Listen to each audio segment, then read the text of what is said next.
I've introduced you to my guardian angel this week, and now I want to introduce you to her husband. Dick is Mr. Guardian Angel. I also talk about him on my blog, and he has lived with a manic depressive spouse for 30 years. So I thought that he could share some of his wisdom with you.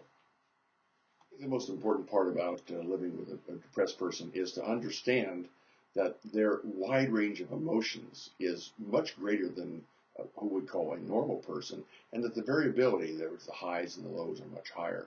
Ann and I have been married for 42 years now, and she was depressed. She was diagnosed bipolar about 30 years ago. What you're going to follow is a discussion between Eric and me, and we both have bipolar wives. We are of different generations, but I think that sharing the ideas of understanding and living with a bipolar person might be of interest to you. I would also say that living with a bipolar person is really wonderful.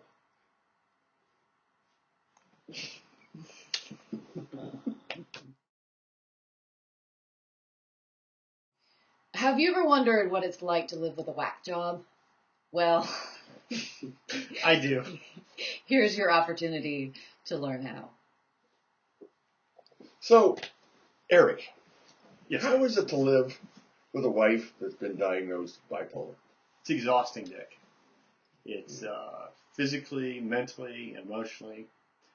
It's a good thing she's so wonderful and sweet and funny, and she has a lot of wonderful qualities. I'm sorry. There you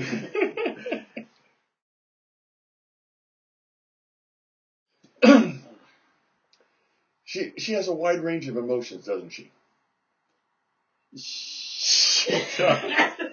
I look at it kind of like an engineer. For example, when we might get a little annoyed, the traffic's a little low and it's hot, and maybe the air conditioner's not getting turned up, but it's a little annoyance to us. But suppose to someone else they get a panic attack.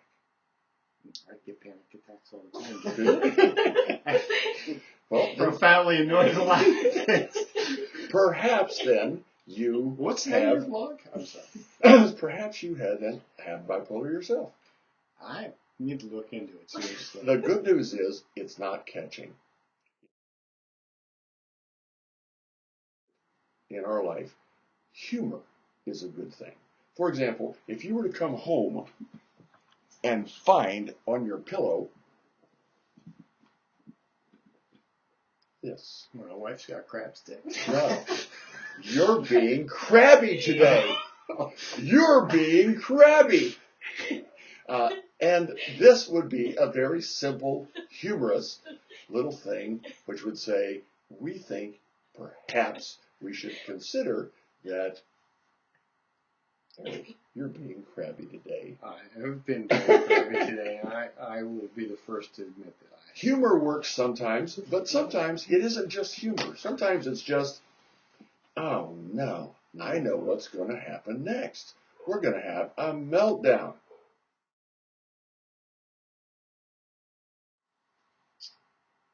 So I think that the key thing for us as husbands in this case, for someone who is diagnosed with bipolar, is to be able to anticipate their moods, to be able to read some of the signs which say, we're going to have anxiety.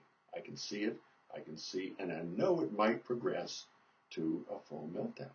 It could result in something that would make my wife dysfunctional. We have a rule in our house, and Ann's been bipolar for 30 years. We have a rule that if Ann does not get dressed for 3 days, she has to call her doctor.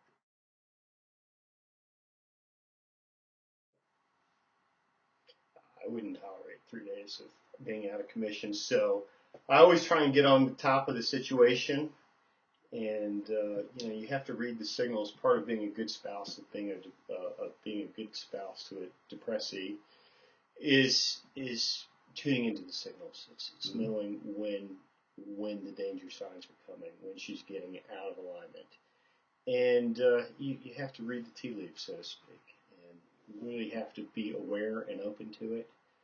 And thank goodness Therese is the best doctor, the best psychiatrist, the best psychologist in the world, I think. she's great at doing that. But she does need help, and she needs a spouse that can see things and let her know when she's getting a little out of whack. And it's a two-person job, and if you don't have somebody behind you, you will get out of line.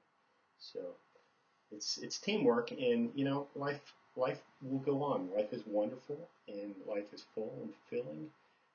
But it's a very serious illness that you have to stay on top of and be very aware. Amen.